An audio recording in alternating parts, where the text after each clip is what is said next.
Hey, how's it going, everyone? My name is Brax, and today I'm going to be doing something very different than what I normally do. Consider this a sort of pilot episode for something that I want to do. Today, I want to go over Wrestle Kingdom 20.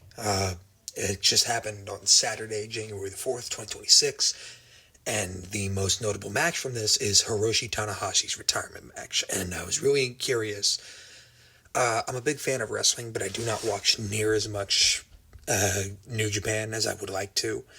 So I kind of want this to be, my official introduction into being a full-time New Japan fan. And I sort of want to start a second channel to where I will discuss wrestling. And I just thought, this could be a good little pilot episode, see what people think about it. So yeah, we're going to get into it. I'm going to talk about all the matches, go over it, give my general thoughts, and we'll just see how it goes. All right, let's get to it.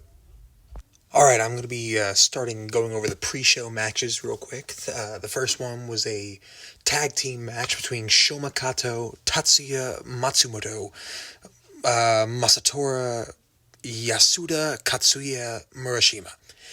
They are called Four Young Lions, which I believe means up-and-comers in New Japan. And because they're up-and-comers, because they're new, and because I'm not familiar with who these people are, and I'm ashamed to admit that, I'm going to go ahead and give this match a 4 out of 10. It wasn't bad at all. I'm going to give all these matches a ranking of some sort. 1, 2, and 3 out of 10. Those are matches that I consider not good. So I think a 4 is just, it was okay. And that's perfectly fine. I'm looking forward to seeing more from these people, learning more about them. Next up, we have El Fantasma versus Chris Brooks for the New Japan TV Championship. This match is pretty good. I'm familiar with El Fantasma. I've seen a couple matches of his. Chris Brooks, he is someone that I was pretty much just introduced to. I can't say I've ever heard of him before, but what I can say is that both of these guys are excellent competitors. They really put on some magic in what little time they had to put on this match. El Fantasmo ended up retaining in this match, and like I said, I can't say I know these guys too well, but I am very, very excited to see more from them. I wish I could pick up on all the nuances of their match, but, I just can't. Not yet, but I want to be able to, so, I dropped something. Alright, but yeah, this match, I would give it a solid 6 out of 10, which I would say is very good. Yeah, man, this is all very sloppy. I'm just going to move on to the next match. I like this one. Next up, we have a match that I was very confused by at first. I was under the impression that it was going to be for the Never Openweight 6-Man Tag Team Championship. And I'm like, cool, I love 6-man tag team wrestling. It's so cool.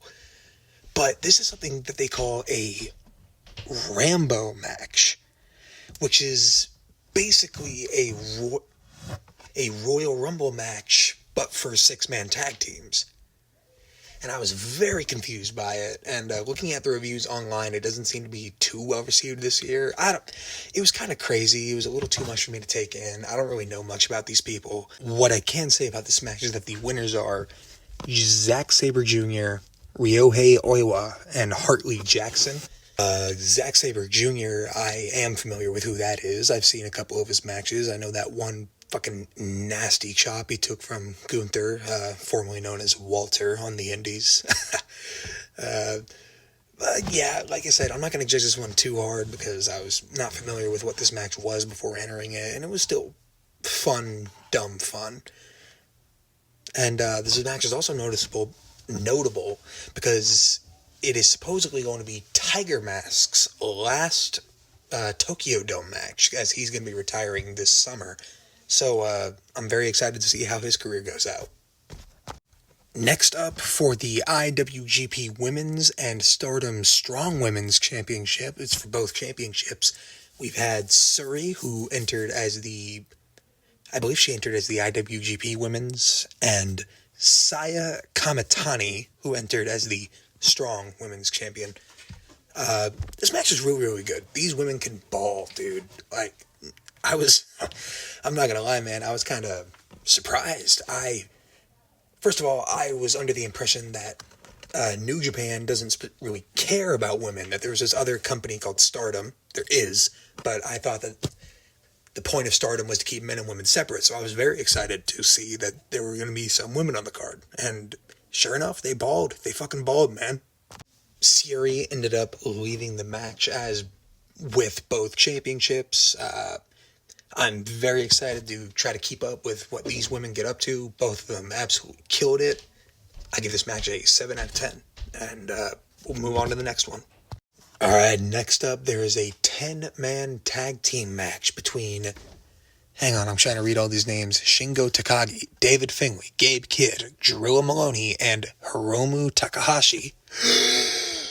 Take a deep breath. Versus Great Okan, Callum Newark, Hinare, Andrade El Idolo, and a mystery opponent who ended up being a returning Jake Lee. He was injured 15 months ago, and he finally came back. He seems to be doing really good. Ever seemed very happy to see him back. This match seemed to be a battle for control over these two groups. And Great Okan, Callum Newman, Hinare, Andrade El Idolo, and Jake Lee ended up winning. I was not familiar with much of these wrestlers. I knew David Finlay, Drew Maloney, Gabe Kidd, and Andrade El Idolo, but I didn't really know anyone else. So it was very, very nice to be introduced to all these guys and really see them in their own element. So cool. I give this match I'd say a 6 out of 10. Ton of fun. What else can I say? Next up was a number one contendership fatal four-way match for the IWGP Junior Heavyweight Championship, which is currently being held by a man named Doki. The match was between El Desperado, Kosei Fujita, Taiji Ishimori, and Sho. Now, Sho was a ally of the champion Doki, so I was a little confused as to what he's doing. I think if he won, he was just going to be like, haha, none of you can do it, but he ended up losing. I believe he actually took the pen from El Desperado, who is the number one contender, and seems like he will be facing Doki at some time in the future. And I can't wait to see it. I give this match a 5 out of 10. It was good, but it was over really quickly. I think the match wasn't even 10 minutes long. I would have loved to have seen more from all these guys, but, you know, like I said, what I got was still good.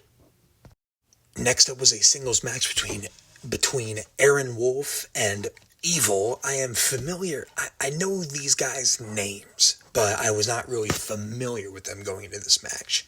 Apparently, Evil challenged Aaron Wolf, saying that if he loses, he can never wear a gi again. And apparently this was Aaron Wolf's first ever wrestling match, as he's mainly a judo star, and that's pretty cool. To see a real quote-unquote athlete transition into wrestling. It's always interesting. I always wonder how that'll go. Sometimes it works, sometimes it doesn't. It seems like it worked pretty hard here, and I was very happy with the turnout. At some point in the match, a man named Don Fale interfered on behalf of Evil and splashed Aaron Wolf through a table in what is probably the most brutal table spot I have ever seen in my time watching wrestling. Maybe not... It's not like Mick Foley going through a flaming table levels of brutal, just a, god damn, that looked blunt as hell type brutal, and it was really cool to see. Aaron Wolf took the win here, and it seems as though that he's going to be wrestling much more in the future. I am very excited to see more from both of these guys. I am also aware that Evil is dating Io Sky, who's currently in the WWE. Io Sky's a baddie. Evil, you don't deserve her. I'm coming for you, bitch. This match gets a 6 out of 10. Next up, we have a match that, if it weren't for tonight being Hiroshi Tanahashi's retirement match, I would have been furious if this didn't main event. Konosuke Takeshita versus Yota Tsuji. Earlier this year, Konosuke... God damn it, collect yourself, Brax, collect yourself. Konosuke won the G1 Climax tournament, giving him a shot at the IWGP Heavyweight Championship versus... held by Yota Tsuji. Hang on, I got it mixed up. The IWGP World Heavyweight Championship was held by Konosuke Takeshita going into the match, while Yota Tsuji held the IWGP Global Heavyweight Champion. And I don't really know what the difference between those two are. All I know is Yota Tsuji ended up winning, taking both titles. But at the end of the match, as he was giving a little speech, thanking Takeshita, Jake Lee from earlier ran into the ring and assaulted Tsuji, and apparently that will lead to a feud. I am not familiar with the relationship those two have, so I'm excited to learn. I'm excited to see what this is all about. This match was an easy 8 out of 10. It rocked. Absolutely rocked. And finally, we have the main event of the evening, the retirement match of Hiroshi Tanahashi, him going against Kazuchika Okada. Okada, I am very familiar with. I am aware that he had what is considered the greatest wrestling match of all time with Kenny Omega at a Wrestle Kingdom. But when it comes to Tanahashi himself, a lot of you may be disappointed to learn that I don't really know this man too well. I know that he's a very well-respected legend, that he's probably one of the greatest wrestlers of all time. Based kind of the John Cena of New Japan, from what I can pick up. But, man, it's a shame. I didn't really know this man before this match, and I wish I did. I heavily regret not exploring outside of the West when it comes to wrestling sooner, because if I had known about this man earlier, then I could have entered this having a much greater appreciation, but I saw the appreciation that everyone else was giving off, and it's just, man, I could tell that everyone was very emotional, and that kind of got me emotional.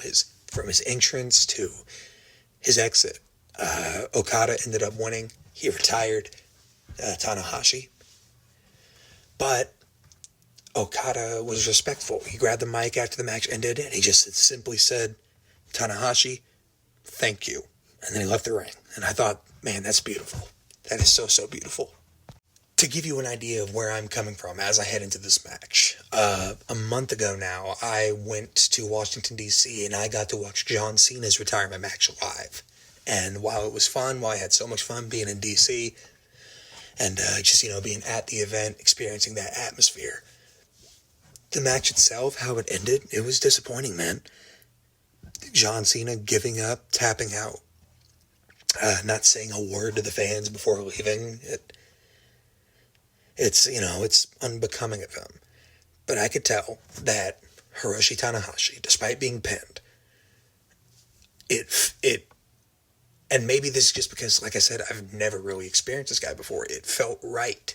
All of it. It felt like this is really how he wanted to go out. Typically, I am not a fan of wrestlers retiring by losing to the heel, but Okada is such a damn good worker, and he really, really showed just how much respect he had for Tanahashi that it made me be like, nah, man, this feels right. I don't know how old Okada is. I don't know how much longer he has in the business, but I know that from here on out, he's going to be considered the top dog. He has to be. I would assume so. But yeah, the match itself, absolutely breathtaking. And it's not just because it's the main event, and it's not just because it has the emotion of a retirement match behind it. It was good.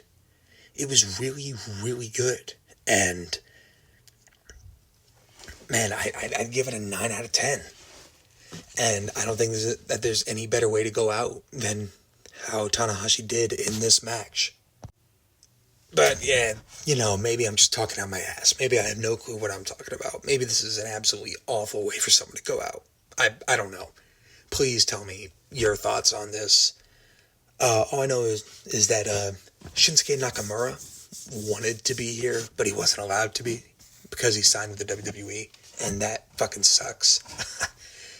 But Konosuke Takeshita, he wore a Shinsuke Nakamura armband in his match, so it's like he was there in spirit. They mentioned his name a few times.